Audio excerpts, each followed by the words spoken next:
How do you see India-Bangladesh relations going forward in 2025?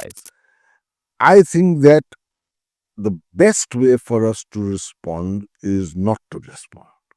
Right, You must allow things in Bangladesh to settle down. right, Bangladesh of 2025 is not the Bangladesh that was liberated in 1971.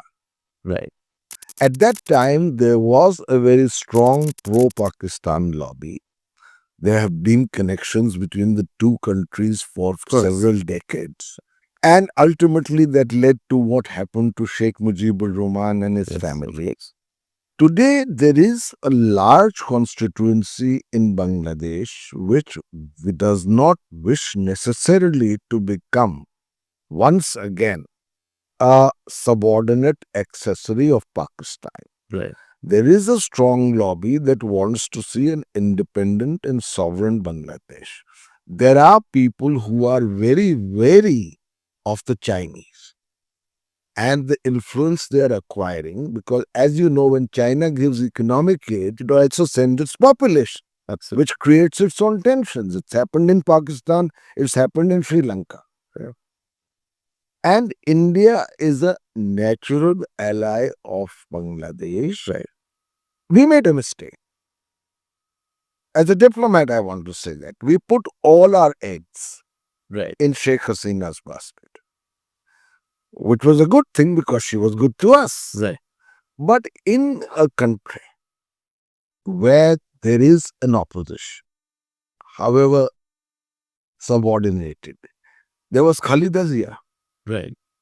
We should have kept What you're saying is we should have had some channel engagement. relations with her. But how do we know that we did? I know that we made it more than clear to the rest of the Bangladesh polity that our choice was Sheikh Hasina Right. for obvious reason. I'll give you a small example. It's a personal example. Right. When I was an ambassador in Bhutan, Bhutan had become a newly democratic country. Right. It was otherwise a monarchy. And there was a parliament there of 47 members. At that time, the ruling party was led by the prime minister who had the support of 45 of the 47 MPs. Right. The leader of opposition had only 2 MPs. But I invariably, at all my functions or banquets or state dinners at India House, invited the leader of the opposition. Right.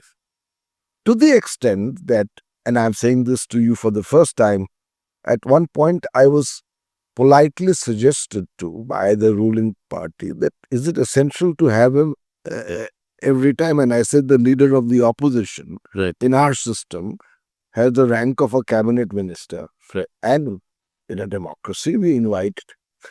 And the leader of the opposition, who's currently the prime minister, Mr. Tobge Sherin, is to actually cycle down to my office. Yeah. He was very good. He will like cycling. And I used to always say, Your Excellency, you are the Prime Minister in waiting. And he used to laugh at me and say, Excellency, stop pulling my leg. The truth is, after I left Bhutan and I resigned and joined politics, within a few years, he became Prime Minister. And today is, for the second time, Prime Minister again. Right. I'm not taking credit for this. It's what all ambassadors should do. And this is what, in spite of difficult circumstances, we should have attempted to do in Bangladesh. Right. When we didn't do that, especially when we saw how unpopular Sheikh Hasina is becoming internally. Right. And the elections, pretty much the writing was on the wall when the results came in, and there were accusations of mass scale rigging of the elections at that point of time. Well, hindsight is 2020. Right. Perhaps our options were more limited, but I think with our neighbors, in a more discreet manner, we should have channels open to all political parties. Yeah. Hey everyone, thanks so much for watching this clip. As you know, we are taking a deep dive into some complex issues and decoding them for you. So don't forget to check out more content on our channel. And also, we'd love to hear back from you with your comments and your suggestions. So let's explore together.